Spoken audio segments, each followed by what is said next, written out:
America ও Iran পুরো দমে যুদ্ধ চলছে, জানিয়ে দেবো হাতে থাকা সর্বশেষ আপডেট, আন্তর্জাতিক সংবাদগুলোর শিরোনাম, এরপর বিস্তারিত। প্রথমেই জানিয়ে দেব হরমুজে উত্তেজনা, জাহাজ জব্দ, পাল্টাপাল্টি অবরোধ, সংখ্যায় আলোচনা। আরো জানিয়ে দেব ভারত থেকে যুক্তরাষ্ট্রে মানুষ আসেন কেবল সন্তান জন্ম দিতে, কথা বললেন মার্কিন প্রেসিডেন্ট ডোনাল্ড ট্রাম্প। আরো জানিয়ে দেব হরমুজ প্রণালীর টোল থেকে প্রথম আয় পেল ইরান।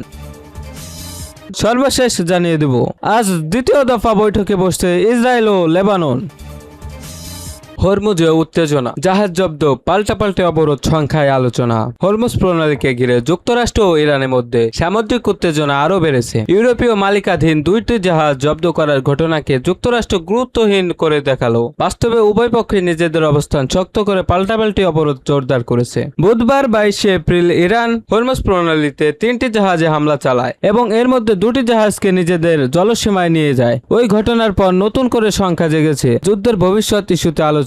বিশ্লেষকদের মতে ইরানের এই অভিযান প্রমাণ করে যে যুদ্ধের 2 মাস পরও দেশটির ছোট আক্রমণের নৌযানগুলো গুরুত্বপূর্ণ ওই জলপথ কার্যকর নিয়ন্ত্রণ বজায় রাখতে সক্ষম। যদিও যুক্তরাষ্ট্র দাবি করেছিল ইরানের নৌবাহিনী প্রায় ধ্বংস হয়ে গেছে, তবে যুক্তরাষ্ট্রের সেন্ট্রাল কমান্ড জানিয়েছে তারা তাদের অবরোধ অতিক্রম করতে চাওয়া 29টি জাহাজকে বাধা দিয়েছে। রিপাবলিকান সিনেটর লিন্ডসে গ্রাহাম বলেন, ইরানের বন্দর ও জাহাজ বয়কট করার যুক্তরাষ্ট্রের উদ্যোগ শীঘ্রই বৈশ্বিক রূপ নিতে পারে। তবে ট্রাম্প প্রশাসনের অবরোধের কার্যকারিতা নিয়ে প্রশ্ন তুলেছে সামুদ্রিক সংবাদ মাধ্যম রয়টার্স।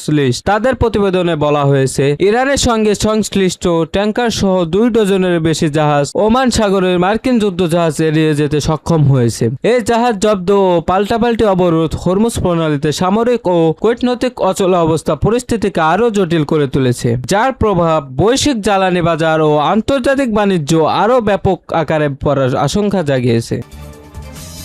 ভারত থেকে যুক্তরাষ্ট্রে মানুষ আসেন কেবল সন্তান জন্ম দিতে, কথা বললেন ডোনাল্ড ট্রাম্প। ভারতের নাগরিক ও অভিবাসীদের প্রতি চরম বিদ্বেষমূলক বর্ণবাদী একটি মন্তব্য নিজের সোশ্যাল মিডিয়া প্ল্যাটফর্মে শেয়ার করে নতুন বিতর্কের জন্ম দিয়েছেন মার্কিন প্রেসিডেন্ট ডোনাল্ড ট্রাম্প। মার্কিন রাজনৈতিক ভাষ্যকার মাইকেল স্যাভেজ এর একটি অডিও পডকাস্ট এবং এর লিখিত অংশ ট্রাম্প তার ট্রুথ সোশ্যালে প্ল্যাটফর্মে পুনরায় পোস্ট করেছেন। ওই পডকাস্টে ভারত ও চীনকে হেলহোল বা জাহান্নাম হিসেবে অভিহিত করা হয়েছে। মাইকেল স্যাভেজ তার স্যাভেজ নেশন নামক পডকাস্টে দাবি করেন ভারত ও চীন থেকে আসা লোকজন যুক্তরাষ্ট্রে আসেন কেবল সন্তান জন্ম দিতে, যাতে তারা জন্মসূত্রে মার্কিন নাগরিকত্ব পায়। ওই চিঠিতে তিনি ভারতীয় ও চীনা অভিবাসীদের লেটধারী গ্যাংস্টার বলে সম্বোধন করেন। স্যাভেজের ভাষায়, তারা আমাদের পতাকাকে বদলিত করেছে এবং মাফিয়াদের চেয়েও এই দেশের বেশি ক্ষতি করেছে।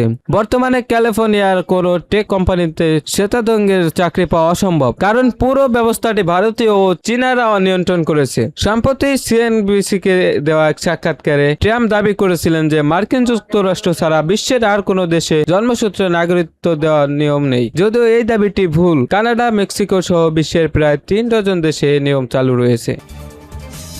হরমুজ প্রণালীর টোল থেকে প্রথম আয় পেল ইরান। হরমুজ প্রণালী থেকে টোল আদায়ের মাধ্যমে রাজস্ব পেয়েছে ইরান। দেশটির parliament deputy speaker Hamid Reza Hajibabaei এ তথ্য নিশ্চিত করেছেন, খবর ফার্স্ট নিউজ এজেন্সির। হামিদ রেজা বলেন, হরমুজ প্রণালীতে টোল থেকে প্রাপ্ত প্রথম রাজস্ব কেন্দ্রীয় ব্যাংকের হিসেবে জমা হয়েছে। তবে এই অর্থ কিভাবে এবং এর পরিমাণ জানাননি তিনি। এর আগে ইরানের পররাষ্ট্রমন্ত্রী আব্বাস আরাকচি বাণিজ্যিক জাহাজ চলাচলের জন্য হরমুজ প্রণালী খুলে দেওয়ার কথা জানিয়েছিলেন, তবে নানা নাটকীয়তার পর সেটি আবারও বন্ধ করে দেয় তেহরান সরকার। অন্যদিকে যুক্তরাষ্ট্রের প্রেসিডেন্ট ডোনাল্ড ট্রাম্প বলেছেন, চূড়ান্ত কোনো সমঝোতা না হওয়া পর্যন্ত ওয়াশিংটন ইরানের জলসীমায় অবরোধ বজায় রাখবে। তবে তিনি দ্রুত এই সংকটের সমাধানের আশা করেছেন। ইরানকে পাল্টা অবরোধ দেওয়ার প্রতিক্রিয়ার দেশটির সশস্ত্র বাহিনী জানিয়েছেন, মার্কিন নৌ অবরোধ পুরোপুরি তুলে নেওয়া পর্যন্ত তারা হরমুজ প্রণালী বন্ধ থাকবে। একই সঙ্গে জাহাজ মালিকদের শুধু ইরানের নির্দেশনা মেনে চলার আহ্বান জানানো হয়।